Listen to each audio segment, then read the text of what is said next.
What's going on, guys? Before we jump into today's show, which is a pretty fun show if I do say so myself, I want to tell you all about our proud and presenting sponsor, Aura, an all-in-one digital safety tool that helps to keep your wallet and your identity secure and protected while you are online. Start a 14-day free trial at aura.com/chatsports. We'll tell you more about their awesome services and features later on.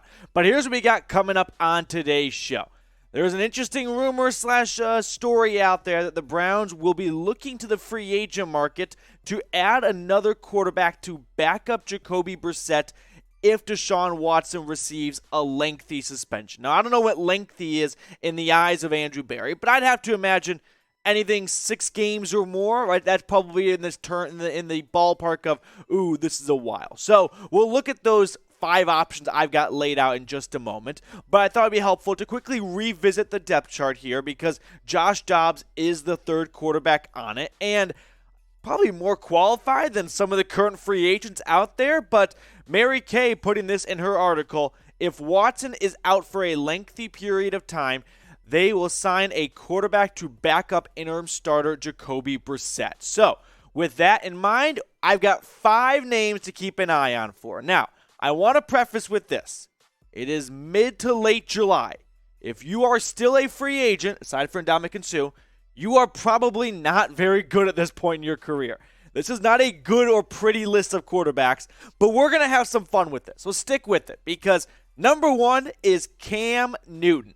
Why? The memes and the jokes would write themselves if week 1, the Cleveland Browns travel to Carolina and take on Baker Mayfield, and you get the ultimate revenge game possible if Cam Newton were to come off the bench for a red zone package or something, and it's Cam and the Browns against his old team, the Panthers, and Baker on the Panthers against his old team, the Cleveland Browns. Now, Cam, he's not what we remember him as at this point in his career, honestly. 2020 with the Patriots, just 8 touchdowns to 10 interceptions. He never really found a rhythm in that offense in New England, which is notorious for being difficult to pick up. Josh McDaniels does not create a Mickey Mouse offense, and it's why they've had a lot of success there.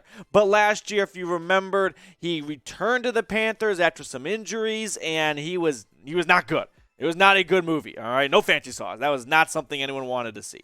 This would be a fun idea if it was 2015 and Cam was coming off his MVP season. But at this point in his career, Cam Newton, the injuries, I mean, he's a 6'6" bowling ball that you've never seen anyone with that size play quarterback. And he uses his body as a battering ram a lot, and it's caught up to him at this point. But let me ask this question, not really pertaining to Cam Newton, but just in general, that if Jacoby Brissett were to start week 1, do you think he could beat Baker Mayfield and the Panthers? Let me know. I think so.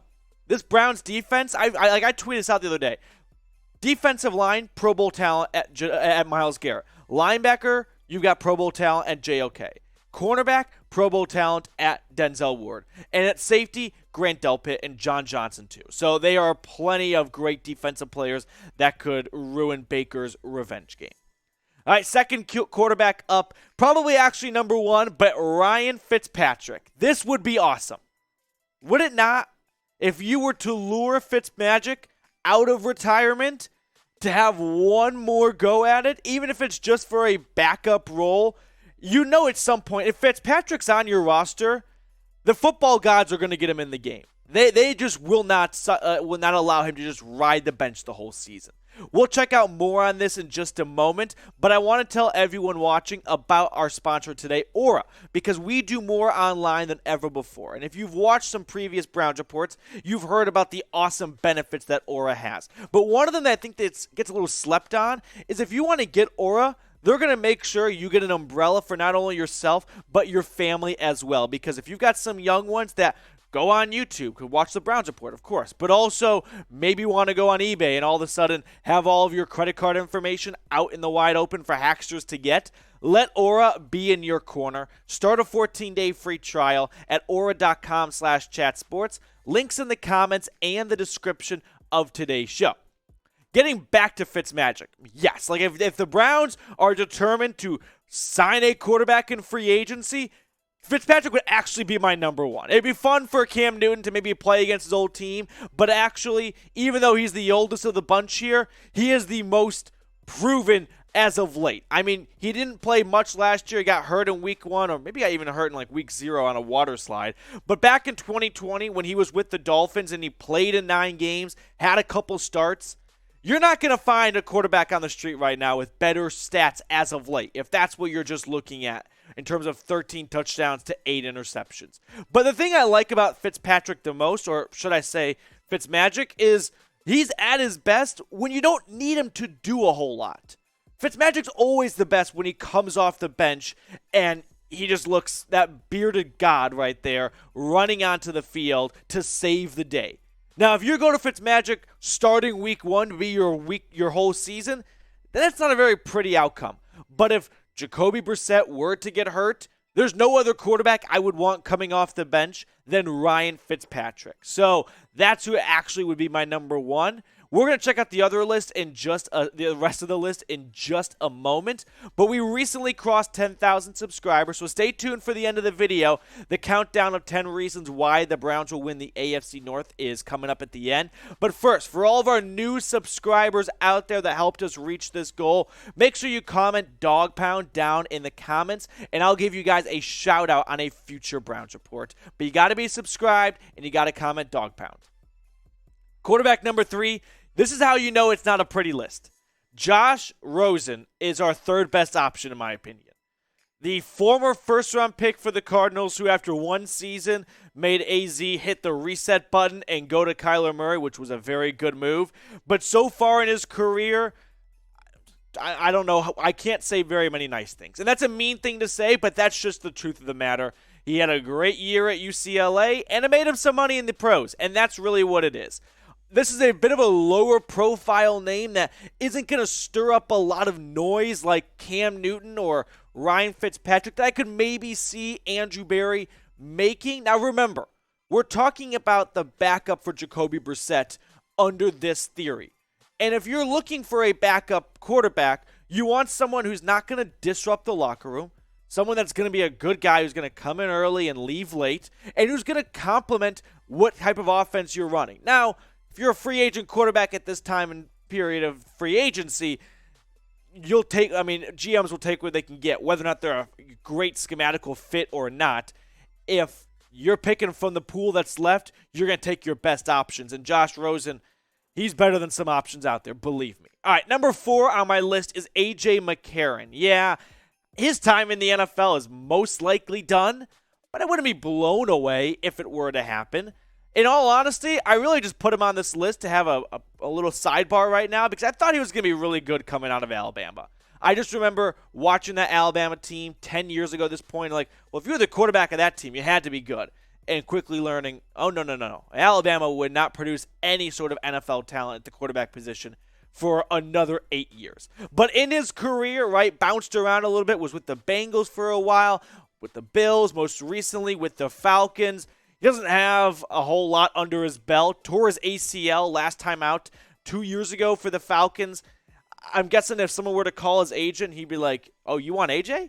Well, let me see if he's awake right now, and we'll see how much poundage he's put on since playing in the league here. But not that A.J. McCarron is necessarily a draft bust, but let me ask this question to you guys before we get to my 5th, and I'm not excited to share, final option here. Name a random NFL bust. This more applies to the Josh Rosens because McCarron was a 5th-round pick, if memory serves me correct. So let me know. You don't have to just include the Browns here. We can open it up to the entire league. Let me know what your big NFL bust was that you thought would be awesome and it just didn't work out. 5th and final free agent quarterback, Mike Glennon. As I read that, producer Marshall literally just choked a little bit on his spit because he's a Giants fan. He watched Nick Glennon last season. That's not even a bad movie. That's a movie that never gets off the ground. So, in the words of Michael Scott, no.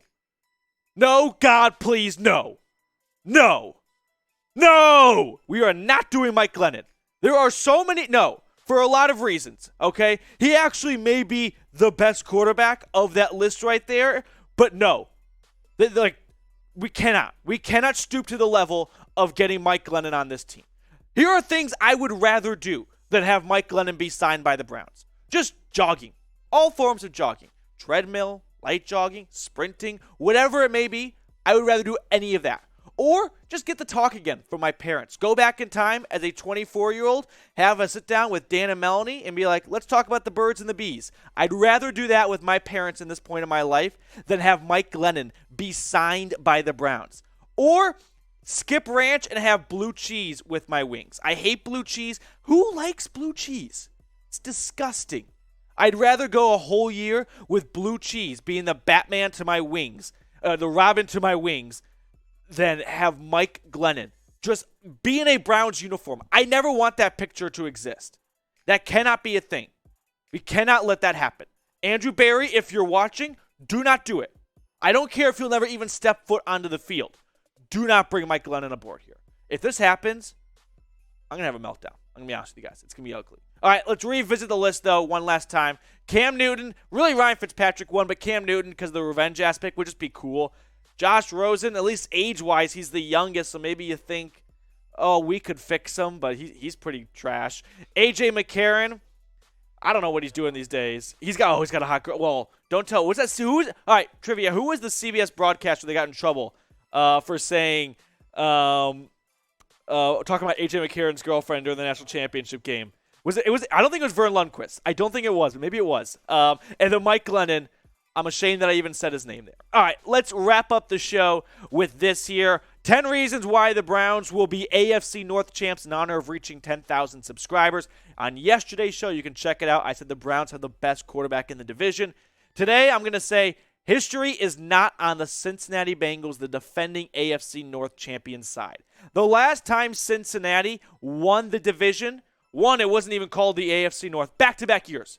It was not even called the AFC North. It was the AFC Central, and it was 40 years ago. So I'm going to err on the side of history and go, yep, the Bengals will be the Bungles. They'll get in their own way. They will find a way to not repeat. I know they're good. I can call it how it is, right? Jamar Chase and Joe Burrow. Joe's really cool.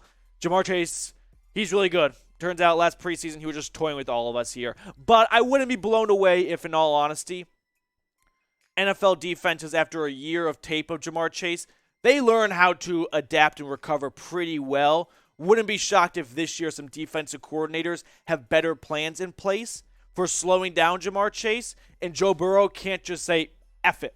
Jamar's down there somewhere, and like 50% of their offense is like, whoa, we can't just chuck it deep to Jamar Chase as we did last year. Plus, not to go on a full rant here, but let's go through the Bengals' playoff march to the Super Bowl. Playing the Raiders was one of the worst teams to ever make the playoffs under this new 7-team umbrella. So that was an easy step right there. Next week, they played the Titans, where Ryan Tannehill had the worst game of his entire NFL career. Then they go to Kansas City, and credit to them, honestly, for beating the Chiefs. But if Kansas City operates a decent, at best, goal line offense and goes into the half with at least 3 more points, different conversation we're probably having right now. But who do you guys think will be the AFC North champs in 2022? Ravens, Browns, Bengals, or Steelers? Let me know down in the comments who you got winning the North this year. And hey, while you're down there, make sure you not only subscribe to the channel, but follow me on Twitter. I tweet about the Brownies, tweet about the NFL, so hit me up. We can also, pop in my DMs. Doesn't have to be weird, but just ask me about football at Matthew Petey. Links in the comments and the description of today's show.